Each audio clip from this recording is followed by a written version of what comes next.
Hello everyone, welcome back to law Vita. My name is Aradhya. आज हम discuss करने जा रहे हैं एक बहुत ही important and frequently asked topic in ADR, that is the arbitration and conciliation act of 1996 कि ये जो लेजिस्लेशन है, जो कि बहुत इंपॉर्टेंट लेजिस्लेशन है एडीआर का, तो ये लेजिस्लेशन क्या है, किस बारे में बात करता है, किस ऑब्जेक्ट के साथ लाया गया था, है ना, क्या इसके सेलिएंट फीचर्स हैं, ये इसका मुख्य टॉपिक है of discussion. And then will also cover the important case law related to the ADR mechanism. ठीक है, तो ये एक्ट इंडिया में ऑल्टरनेट डिस्प्यूट रेजोल्यूशन यानी एडीआर को प्रमोट करता है ना, और उसको प्रमोट करने के लिए बनाया गया था ताकि dispute efficiently, Fairlie and minimal judicial intervention के बिना रिजॉल्व हो सके, है ना। ये एक्ट बेस्ड है UNCITRAL model law on international commercial arbitration पर, ठीक है, जो इसे इंटरनेशनल स्टैंडर्ड्स के साथ कंपेटेबल बनाता है। ये इसका जनरल इंट्रोडक्शन हो गया about this particular law, right. Now talking about कि इसके क्या मुख्य ऑब्जेक्टिव्स हैं, तो the primary objectives are to consolidate and amend the laws related to the arbitration and conciliation. Arbitration और कंसिलिएशन के लॉज को कॉन्सोलिडेट करना यानी कि एकत्रित करना और अमेंड करना, ठीक है। इसके अलावा faster and cost effective justice प्रदान करना। थर्ड, कोर्ट्स की अननेसेसरी इंटरवेंशन को मिनिमाइज करना। फोर्थ, न्यूट्रल और फेयर प्रोसीजर स्टेब्लिश करना विद द पार्टीज ऑटोनॉमी, है ना। नेक्स्ट, आर्बिट्रल अवार्ड्स को बाइंडिंग और कोर्ट डिक्री के इक्विवेलेंट बनाना, to enforce the arbitral awards binding and equivalent to the court decree. Next, conciliation के थ्रू एमिकेबल सेटलमेंट को encourage करना, म्यूचुअल सेटलमेंट को एनकरेज करना। देन फॉरेन आर्बिट्रल अवार्ड्स को भी रिकॉग्नाइज करना through the New York and Geneva conventions. इसके अलावा to provide a legal framework for the conciliation as a method of dispute resolution, कि आर्बिट्रेशन और कंसिलिएशन मेथड्स को as a dispute resolution proceed करने के लिए क्या लीगल फ्रेमवर्क्स हैं, उन लीगल फ्रेमवर्क्स को प्रोवाइड करना, ये सारे इसके की ऑब्जेक्टिव्स थे। और इसी ऑब्जेक्टिव के साथ ये जो लॉ है वो कंट्री में इम्प्लीमेंट एंड इन्फोर्स किया गया था। And it has played a vital role in encouraging and developing and strengthening the mechanism of ADR in our country.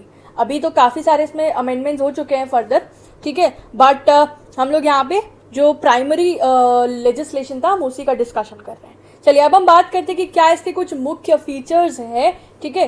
First comes the arbitration agreement which is in section 7, ठीक है। तो एक written agreement होता है जिसमें parties decide करते हैं कि डिस्प्यूट हमें आर्बिट्रेशन से रिजॉल्व करना है या आर्बिट्रेशन से रिजॉल्व होगा। ये एग्रीमेंट कॉन्ट्रैक्ट के पार्ट हो सकती है या फिर सेपरेट एग्रीमेंट भी हो सकती है बिटवीन द पार्टीज। ये रिटन में होता है एंड पार्टीज को इसको सिग्नेचर करना होता है। This is the first feature of this act. Second comes the composition of arbitral tribunal. तो ये एक्ट जो है आर्बिट्रल ट्राइब्यूनल के कॉम्पोजिशन का प्रोसीजर स्टेब्लिश करती है with in the section 10 to 15। तो पार्टीज जो है वो आर्बिट्रेटर अपॉइंट करने का मेथड म्यूचुअली डिसाइड करती है। अगर अपॉइंटमेंट में डिसएग्रीमेंट हो तो कोर्ट इंटरवीन कर सकती है अंडर सेक्शन 11, है ना। आर्बिट्रेटर को न्यूट्रल और इंडिपेंडेंट होना चाहिए और उनके अपॉइंटमेंट को चैलेंज भी किया जा सकता है अंडर सेक्शन 12। ये इतनी सिंपल सी कॉन्सेप्ट है।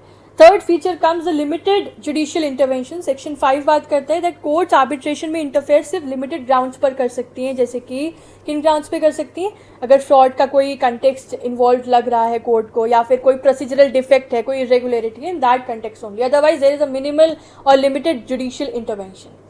The fourth feature is tribunal's jurisdiction. Arbitral tribunal का क्या jurisdiction, that is provided under section 16। तो आर्बिट्रल ट्राइब्यूनल अपने जुरिस्डिक्शन का डिसीजन खुद ले सकते हैं, including the validity of the arbitration agreement, ठीक है। तो यहाँ पे जो ट्राइब्यूनल के पास खुद पावर है अपने जुरिस्डिक्शन को डिसाइड करने का और उसके रूल्स रेगुलेशंस जो है वो फ्रेम आउट करने का। The next is conduct of arbitral proceedings with in section 18 to 27 इसके प्रोविजंस हैं। तो equal opportunity, fair hearing ensure की जाती है। ये इसका प्राइमरी ऑब्जेक्टिव रहता है हर आर्बिट्रल प्रोसीडिंग का, कि किसी भी पार्टी के साथ कोई भेदभाव ना हो, हियरिंग्स फेयर तरीके से हो। आर्बिट्रेटर्स एक्सपर्ट एडवाइस ले सकते हैं wherever required, for example in any commercial matter और in any dispute of international parties. Evidence भी मांग सकते हैं wherever found necessary. So this is wholesome the conduct of arbitral proceeding. इनको detail में आप इन सेक्शंस के अंदर पढ़ सकते हैं। पर क्योंकि हमारा सवाल यहाँ पे है कि क्या फीचर्स है, तो अभी हम लोग हर सेक्शन को यहाँ पे डिफाइन में डिटेल में नहीं करेंगे ना cover. We are only taking into consideration that what are the fundamental 10 features, हम उसको यहाँ पे कवर कर रहे हैं. The next comes arbitral award, very important. So जो भी डिसीजन आता है, फाइनल डिसीजन आता है आर्बिट्रेटर का with the after the proceeding of arbitration, उस डिसीजन को हम आर्बिट्रल अवार्ड कहते हैं. ठीक है, तो इसका प्रावधान सेक्शन 28 से 33 में है. आर्बिट्रल अवार्ड जो है वो रिटन में होना चाहिए, साइंड होना चाहिए, रीज़न लिखे होने चाहिए कि क्या रीजनिंग पे ये डिसीजन जो है वो दिया गया है. And unless parties agree otherwise, अगर पार्टीज कुछ और डिसाइड करती हैं in regards to this arbitral award तो फिर वो एक्सेप्शन है. ऑफकोर्स ट्राइब्यूनल पार्टीज के म्यूचुअली अग्रीड लॉ के अप्लाई के अकॉर्डिंग ही अपने डिसीजन देते हैं और उस लॉ पे ही ट्राइब्यूनल वर्क करती है. तो tribunal must apply the law agreed upon by the parties. ठीक है, now second feature is the enforcement of award. तो अभी अवार्ड दे दिया, उसको इन्फोर्स करना है ना. तो arbitral award are treated as court decree. याद रखना कि आर्बिट्रल अवार्ड जो हैं वो कोर्ट डिक्री के बराबर ही वैल्यू रखते हैं और उन्हें कोर्ट डिक्री ही ट्रीट किया जाता है. And foreign awards are those which are recognized under the New York Convention and the Geneva Convention. ठीक है, फॉरेन आर्बिट्रल अवार्ड्स रिकॉग्नाइज होते हैं न्यूयॉर्क कन्वेंशन से एंड जेनेवा कन्वेंशन से. Now next is fast track arbitration. तो इसका प्रावधान section 29B में है. ये 2015 के अमेंडमेंट से एड ऑन किया गया था. ठीक है, सो 2015 अमेंडमेंट के थ्रू इंट्रोड्यूस हुआ. टारगेट है कि जो डिस्प्यूट हैं वो जल्द से जल्द तरीके से रिजॉल्व हों और इसमें एक टाइम लिमिट दिया है कि विद इन 6 months में रिजॉल्व करना है जो भी आर्बिट्रेशन का मैटर है. पर्पस इसका यही है कि डिले रिड्यूस किया जाए and ensure the efficient dispute resolution. Right, more efficiency लाई जाए, फ्यूअर फॉर्मेलिटीज हों. So this is the objective of fast track arbitration. Now the 9th feature is confidentiality in the arbitration. तो section 42A इस बारे में बात करता है एंड ये 2019 अमेंडमेंट के बाद ऐड किया गया था. सो इंटायर प्रोसीडिंग कॉन्फिडेंशियल होती हैं, जितनी भी प्रोसीडिंग होती हैं आर्बिट्रेशन एंड कंसिलिएशन की. Disclosure allowed only where required by law. ठीक है, जो भी आर्बिट्रेशन की डिटेल्स हैं उसका डिस्क्लोजर सिर्फ और सिर्फ कुछ जो जहाँ पे लॉ परमिट करता है सिर्फ उन्हीं मामलों में, या जहाँ पे भी लॉ रिक्वायर करता है सिर्फ उन्हीं मामलों में डिस्क्लोज किया जाता है. अदरवाइज प्रिवेसी जो है यहाँ पे प्राइम कंसर्न है कि पार्टीज का प्रिवेसी मेंटेन रहे एंड जो भी डिटेल्स है प्रोसीडिंग की वो कॉन्फिडेंशियल रहे. And the last feature we have quoted here is conciliation procedure. तो सेक्शन 61 से 81 conciliation procedure के प्रावधान बताए हैं इस एक्ट ने. कोर्ट्स के बजाय म्यूचुअल अग्रीमेंट से डिस्प्यूट रिजॉल्व किया जाए, एमिकेबली रिजॉल्व किया जाए through conciliation. And settlement agreement binding होता है इसका भी एंड कोर्ट डिक्री के जैसे ही रहता है. Right, so these are the fundamental 10 key features of this particular legislation. Now moving ahead, talking about the landmark cases related to this particular act of arbitration and conciliation of 1996. पहला है Bhatia international versus bulk trading of 2002. तो इसमें court ने इस act के part 1 को foreign seated arbitration पर भी अप्लाई कराया था. कोर्ट ने कहा कि वहाँ पर भी अप्लाई होगा अनलेस एक्सक्लूडेड. तो यहाँ पे कोर्ट ने कहीं ना कहीं इसके जो स्कोप है उसको वाइडन अप किया था.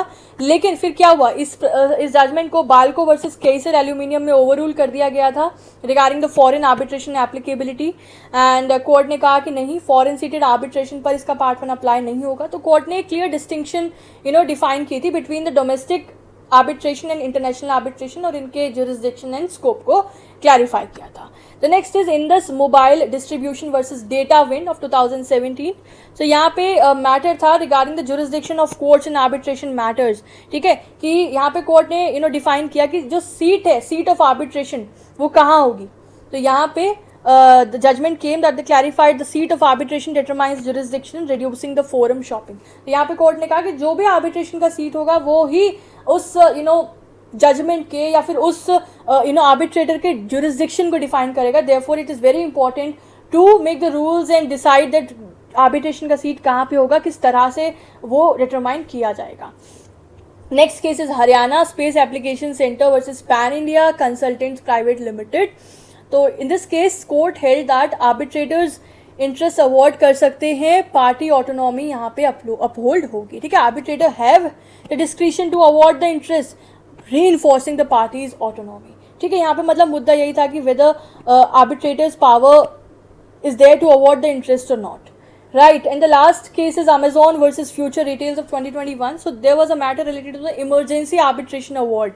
किस तरह से वो इन्फोर्स होगा या उसकी क्या इन्फोर्सेबिलिटी है इन इंडिया. तो कोर्ट ने उस चीज़ को रिकॉग्नाइज किया था that there is valid recognition of emergency arbitration awards and court ने इस तरह के इंस्टीट्यूशनल आर्बिट्रेशन को स्ट्रेंथन किया था और इन आर्बिट्रेशंस को बूस्ट मिला था with this particular judgement. Right. तो दोस्तों arbitration and conciliation act of 1996 ने इंडिया के लीगल सिस्टम में एक रिवॉल्यूशनरी चेंज लाया.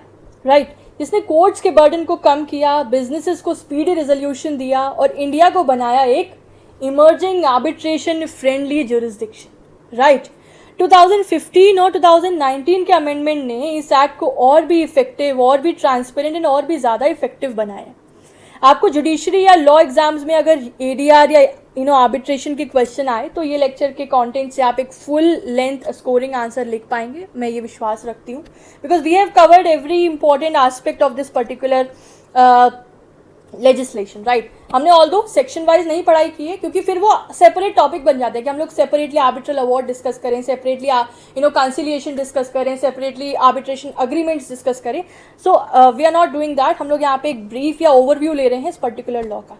राइट. तो ये था हमारा आज का लेक्चर. अगर आपको ये लेक्चर हेल्पफुल लगा हो तो please like this video and do let me know in the comment section your reviews about this particular lecture and the notes of course, and please subscribe to our channel Law Vita if you haven't.